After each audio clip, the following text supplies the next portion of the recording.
Hey CS students, Hey! we wanted to just come to you and share today's video lesson with you. You know, over the last several weeks now, we've been covering the reality series that talks about the spiritual battle between good and evil. And last week we shared, you know, kind of an overview of the 4 points that the lesson pointed out of how to, you know, first we have to recognize the battle, then we learn how we respond to it.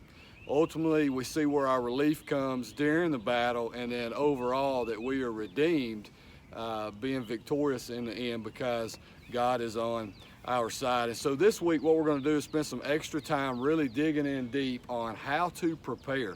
Whether we're a Roman soldier back in the day, where you're a military personnel now, or whether you are, you know, just a regular common Joe out here every day in the spiritual battle of things, you know, we've got to understand that it's good to have all the knowledge about it, but if we're not in a mode of preparation, then we can get defeated real easy. And you know, we talked last week about how ultimately the devil can't really defeat us, but he sure can distract us and discourage us. So this week we're going to dive in.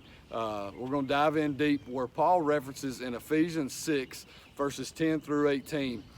He gives us some really good detail on what we call the armor of God. And so our objective through this study and this video is to really point out 2 key things, a visual for you on the piece of armor, what it looked like, how it was applied, and then ultimately how that relates spiritually to our life, and how we apply that to every single day that we go out and enter in to this battle on the battlefield. And so as we do that, just to kind of kick off real quick, Paul goes down through here, and in verse 14 he references the belt of truth.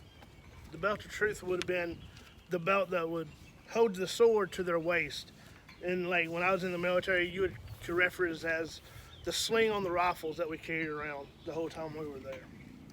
And the spiritual aspects of that is that we know that Jesus is the way, the truth, and the life, and that God's word is always true. And so the belt of truth is the security in knowing that all things work together according to his plan when we work in his truth. That's good. And so continuing in verse 14, Paul references another piece, and that is the breastplate of righteousness. The breastplate of righteousness was when the Roman soldiers were wearing against their chest. Today, the reference would be like the bulletproof vest I wore when I was in Iraq. Yeah. So that's what that would be, the breastplate of righteousness. And it represents us being changed into the image of Christ. It protects our hearts as we align with the standards of truth.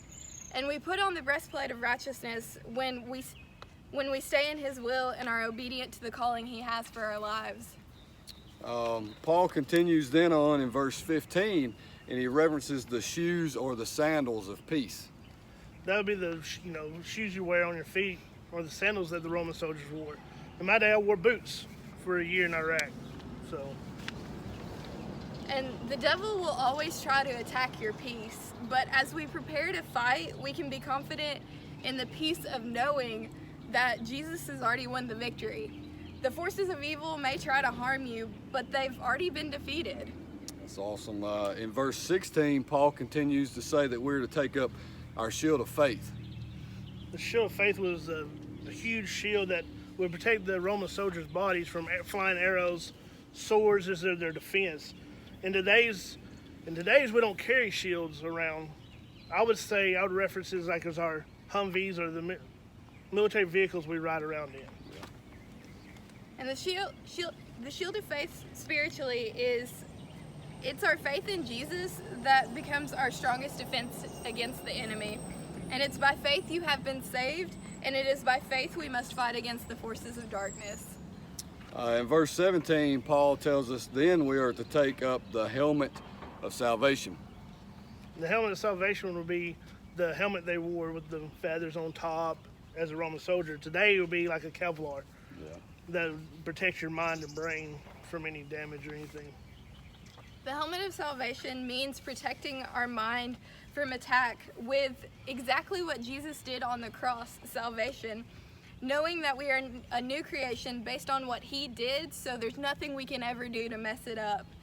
and it enables you to think more like Jesus, and you start to become an example of who Jesus is to the world around you. That's good.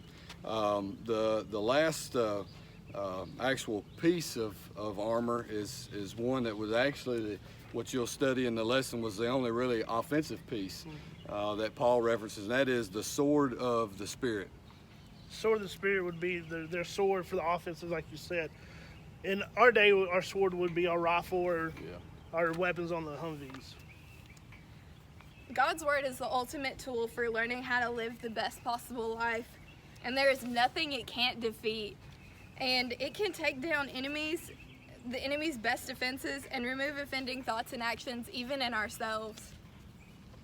The last one here that we've got listed in your study is something that, unfortunately, a lot of people, when they review this armor of God, they really leave this out as a piece. But in verse 18, Paul tells us to pray, and he says to pray always and consistently and engaging. And I know here recently we've done a study on this where, prayer is actually an essential part of every piece. And so we can't overlook it. We can't leave it out just because it's at the end. I mean, in my opinion, it's one of the most important things when we talk about the armor of God that we need to, apply to our life, and especially as we get ready to really enter into a daily battle where we know the enemy is going to try to attack us in a certain way where he discourages or distracts us from being who God's called us to be, so we can be influencers on other people and draw them to who Jesus is. And so I really encourage you to spend some extra time there when it talks about prayer and what that looks like, how to develop a really consistent prayer life.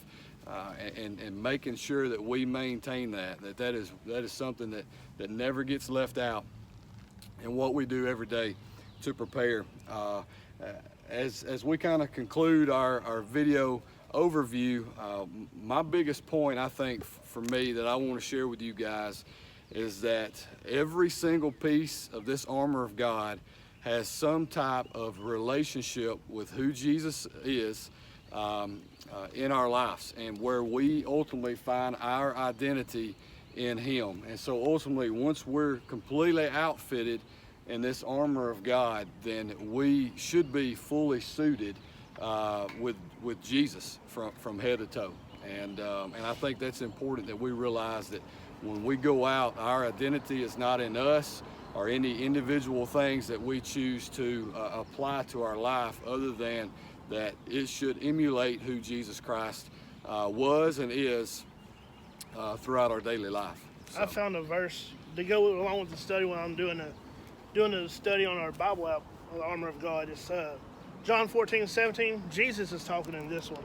He says, "The Spirit of truth, the world can't accept Him because it neither sees Him nor knows Him. Yeah. But you know Him for His life with you, and will be in you." Yeah. So it's good. All right.